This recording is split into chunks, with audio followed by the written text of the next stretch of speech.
This is Covering the Spread, part of the FanDuel Podcast Network.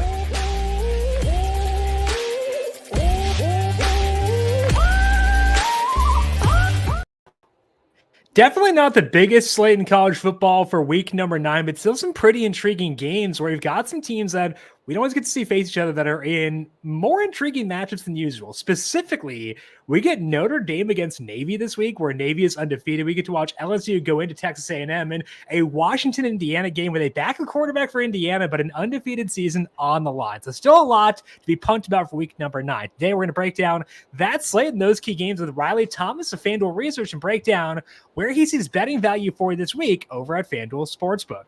This is Covering the Spread, a FanDuel Research podcast. My name is JimSannes. I am a managing editor for FanDuel Research, joined here as mentioned by Riley Thomas. You can find him on X at _Riley8. Check out his work over at FanDuel Research, where he is a writer for us. Riley, happy NBA season to you. Happy week number 9. Happy World Series. Everything across the board. How you doing today? Doing great. And we need one more thing, college basketball. We're almost there. Then we'll have enough. 2 weeks, right? Yeah, we're getting there. I'm actually heading down to Atlanta for that championship series for the doubleheader. Kentucky, Duke, Kansas, Michigan State in a couple weeks. So I'm excited. It should be fun. How are you feeling about Kentucky this year? I know football season has kind of tailed off a bit, but at least you got that to look forward to. I don't know. How are we feeling about them in a new era for Kentucky? Definitely open-minded because I don't expect success right away, but it's what I wanted. I mean, honestly, I wanted Calipari out for a couple of years, but I've been hearing they are being forced to shoot the ball within 12 seconds every possession on offense. So should be an exciting team to watch at least. Okay. Keep that in mind for totals. I am excited to hear that. I always want some more action. So that'll definitely be a lot of fun. We'll get some more college basketball action on the show once we get back into the winter months as well. Looking forward to that, but just a crazy, crazy time right now in the sports calendar. Today, as mentioned, we're going to go through Riley with the key games for this week. Again, Notre Dame, Navy, Washington, Indiana. See if Indiana can stay undefeated without Curtis Rourke. Got LSU, Texas A&M, Riley's best bets this week. Then we'll talk some Heisman as well and see if Riley sees any value there over at FanDuel Sportsbook. But first, a reminder to make sure you are subscribed to Covering the Spread wherever you get your podcast. Tomorrow, NFL Best Bets week number 8, talking to Dubs Anderson of FanDuel TV. Then on Friday, talking to Austin Swaim, NFL player props for week number 8 as well. Both those shows right here on the Covering the Spread podcast. It's search for Covering the Spread wherever you get your podcasts. And also check us out on the brand new YouTube page tomorrow, 10 a.m. Eastern, going live with Brandon Gadula, breaking down top DFS plays for the week 8 NFL DFS main slate, all right here on this YouTube page. So leave a thumbs up there, hit subscribe, turn on notifications to get notifications as we go live each and every weekday, talking best bets for college football and the NFL as well. Get ready to tackle the NFL action with FanDuel, America's #1 sportsbook, because right now, new customers can bet $5 and get $300 in bonus bets if you win. The FanDuel Sportsbook app gives you everything you need to place live bets on the NFL all in one place. So when you get a hunch in the middle of the game, you can check out the latest stats, view live play-by-play, and so much more on the same page where you place your bets. You'll get started with $300 in bonus bets if you win your first $5 bet. Never waste a hunch and make every moment more. FanDuel, an official sportsbook partner of the NFL. Must be 21 plus and present in select states, or 18 plus and present in DC. First online real money wager only. $5 first deposit required. Bonus issued as non-withdrawable bonus bets, which expire 7 days after receipt. Restrictions apply. See terms at sportsbook.fanduel.com. Gambling problem? Call 1-800-GAMBLER or visit fanduel.com/RG in Colorado, DC, Iowa, Arizona, Indiana, Kansas, Kentucky, Louisiana, Michigan, New Jersey, North Carolina, Ohio, Pennsylvania, Illinois, Tennessee, Vermont, Virginia, West Virginia, and Wyoming. Call 1-888-789-7777 or visit ccpg.org/Chattanooga, Connecticut. Visit mdgamblinghealth.org in Maryland. Hope is here. Visit gamblinghelplinema.org or call 800-327-5050 for 24/7 support in Massachusetts, or call 1-877-8-HOPE-NY or text HOPE-NY in New York.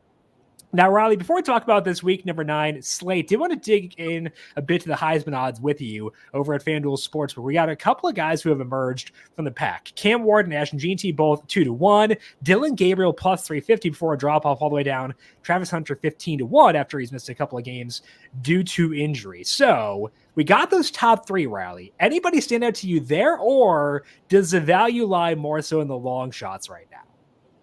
Yeah, so we're in a kind of a weird and odd spot with the Heisman always. It feels like I typically don't really go for anything on the Heisman market because, as you pointed out with Travis Hunter, he missed his 2 games. Now it's like probably doesn't have a chance. Saw the same thing with Quinn Ewers early in the year. But it changes so much to where these short odds at the top, I'm not really a big fan, even though I think this is Cam Ward's award to lose, really.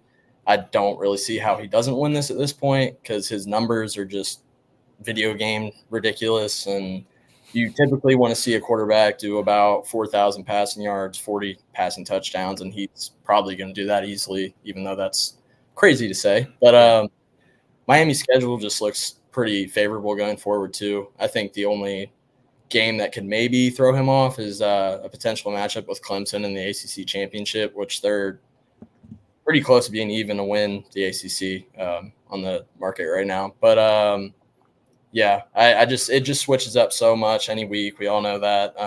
But I think if we want to get into long shot territory here, I thought Drew Aller's plus 3,000 for Penn State was pretty interesting. Just simply from the fact of where Penn State stands. I know it's hard to take James Franklin seriously because he hasn't won games yet. But I think you can say the same thing about Ryan Day at Ohio State, and that's in about a week and a half. And if Penn State's able to knock Ohio State off and Aller looks respectable, at least, I think that line's going to come way down. I think it's pretty realistic for Penn State to actually go undefeated and win a Big Ten title still. And if that happens, I mean, you can't really shrug off the thought of him at least being up there, or maybe being a finalist or something like that.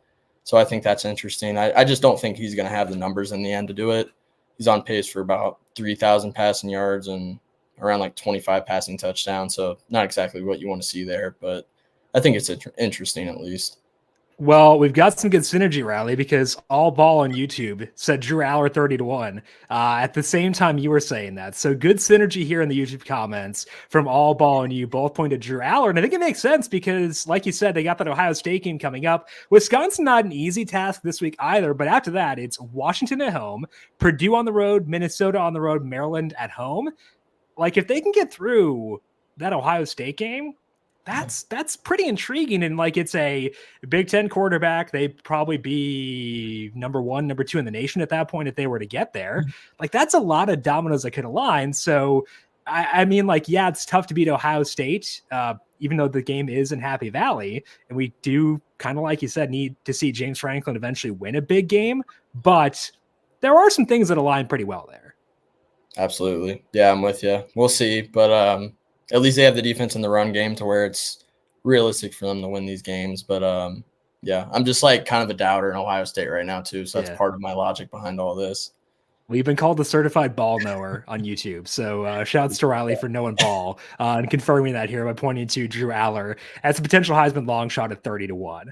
Let's talk about some of these games for this week now, Riley, and begin with a sneaky fun one. That is Notre Dame at Navy. Right now, FanDuel Sportsbook, Notre Dame favored by 12.5. I guess not at Navy. It's in East Rutherford, New Jersey at MetLife Stadium. Total for this game is 51.5. Navy enters game 6-0 right now, catching 12.5 points.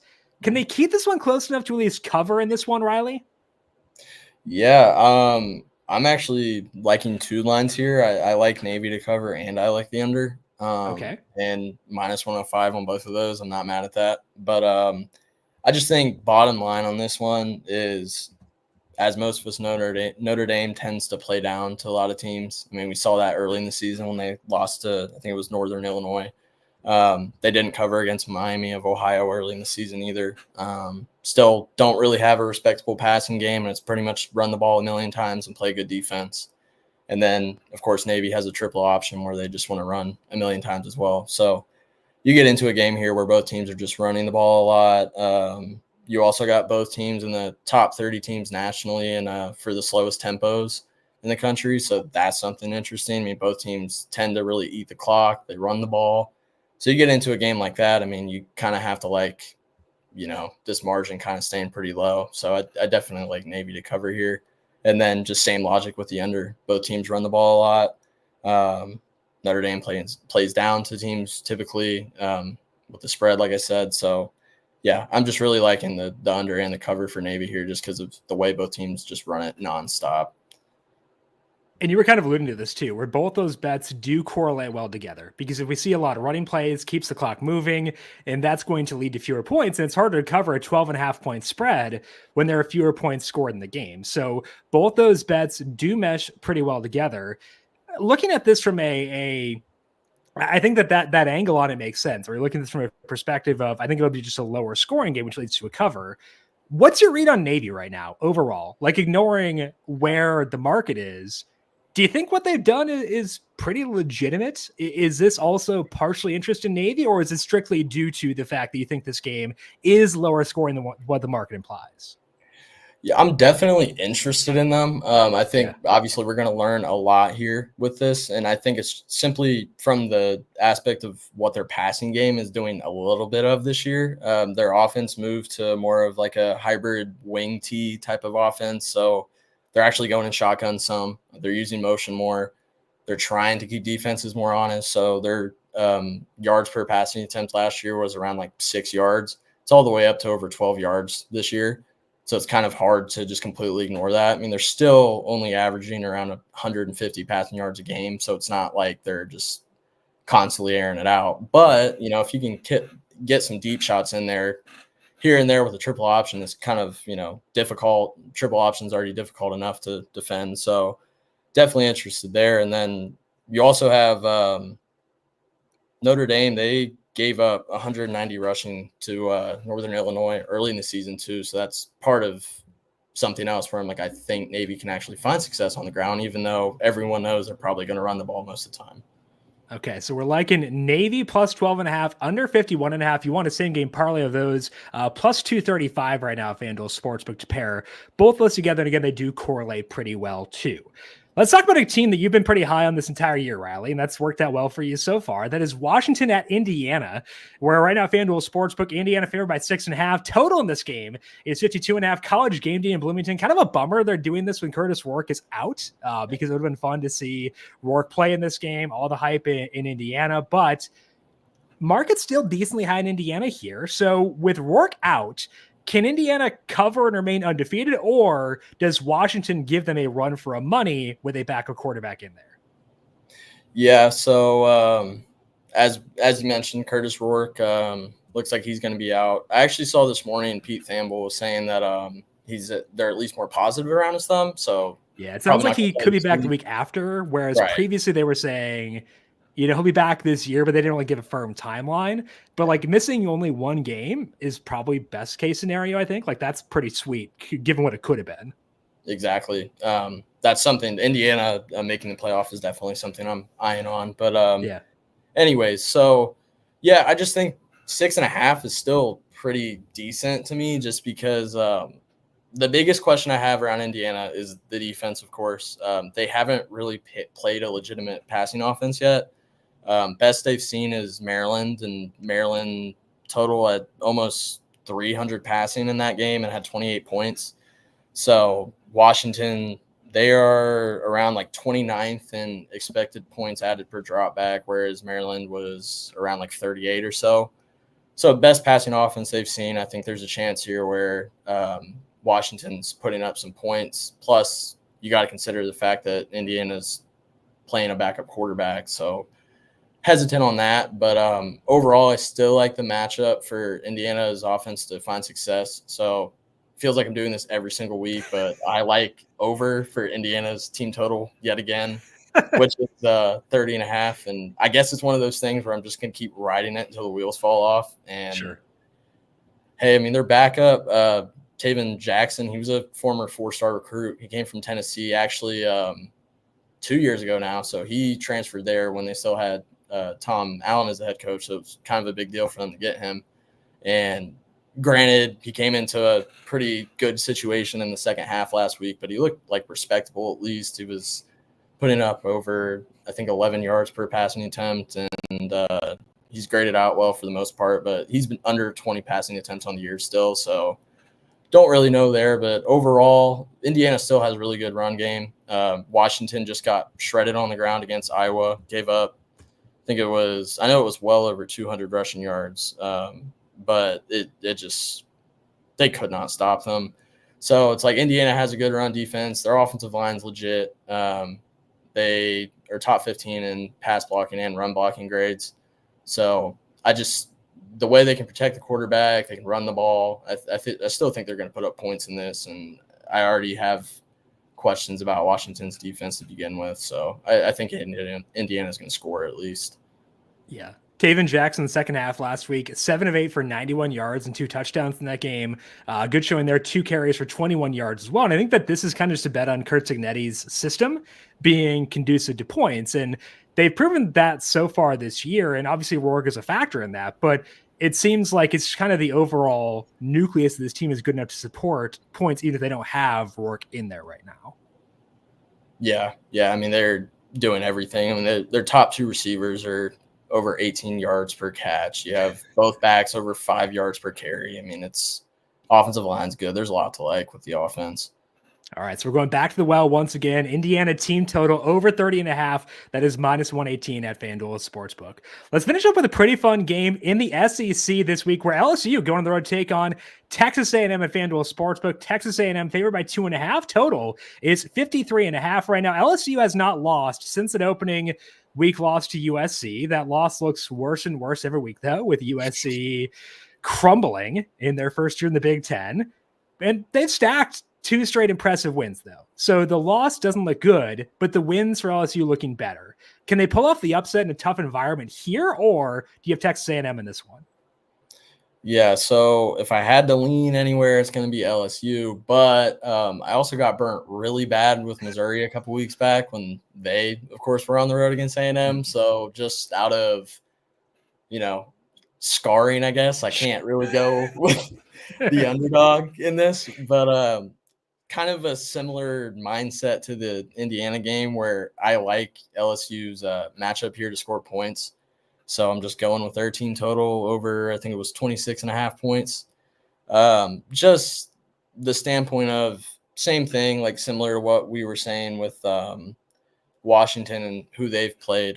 Texas A&M really hasn't seen a great pass offense yet. Best they saw was, let's see here. Best they saw was, can't find it now. But I know the EPA was around 40. Yeah.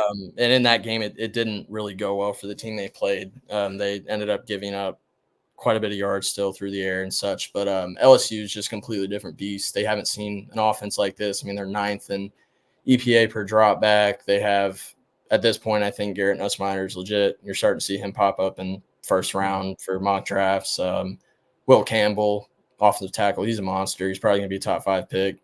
Emory Jones on the other side, another offensive tackle, looks like a first-round pick. I think the scary thing about this for A&M is, like, LSU's faced 2 of the best pass rushing teams in the country already, Ole Miss and South Carolina, and they still have the best sack rate allowed in the country after playing 2 teams that can rush the passer like that. So I think they're going to get mauled on the line of scrimmage here potentially. And then just the way Nussmeier's playing, I mean, they put up 29 points on Ole Miss. They put up 36 points on South Carolina, and both of those defenses are top 12 in EPA allowed per play.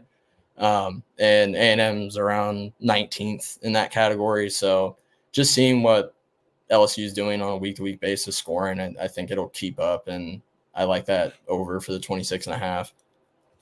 Over 26.5 right now for LSU is currently minus 114. I think the key thing there you mentioned is you have an NFL caliber quarterback, and it's not just like random mock drafts putting Nussmeier up there. Like, it's people whose opinions I respect as far as their quarterback evaluation. Like Nate Tice of Yahoo is a guy whose analysis I read a lot, and he's pretty high on Nussmeier, and honestly was right away, I thought, this year. He likes Nussmeier quite a bit.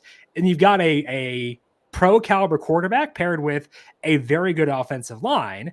And yeah, it's a tough situation, tough place to play, but 26.5, you're getting a win on a key number of 27. That's not a bad number to get them at. And you're safeguarded if, hey, the defense can't hold up in a tough environment. That's okay, because we're betting on just the LSU offense stacking points in this game. Yeah. And going back to that stat I completely fumbled earlier, A&M has not seen a top 30 team in EPA per drop back. So when you haven't even seen a top 30 team in a passing offense and you have LSU with NFL talent everywhere, you got to like their chance to score here. Yeah, I think you said they were top 10 LSU is this year? Yeah, they're 9th in that. Yeah. So it's a big leap here for what Texas A&M's seen so far. All right, so that puts Riley on the LSU team total over 26.5 at -114. All right, Riley, opening up the board for you right now. Where else do you see value at FanDuel Sportsbook across week number 9?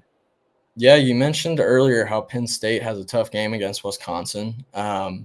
Worried for Penn State with this, and that, is after how I was saying how they could really win the Big Ten, but it's still hard to buy in on James Franklin. I'm just going to be honest here. But this game just screams trap to me all around. I mean, you're a week away from Ohio State pretty much, and that's pretty much their season. Really, like, are they actually a national title contender or not? We're about to see. But Camp Randall, I think, is one of the most underrated nighttime environments in college football, so you can't really overlook that.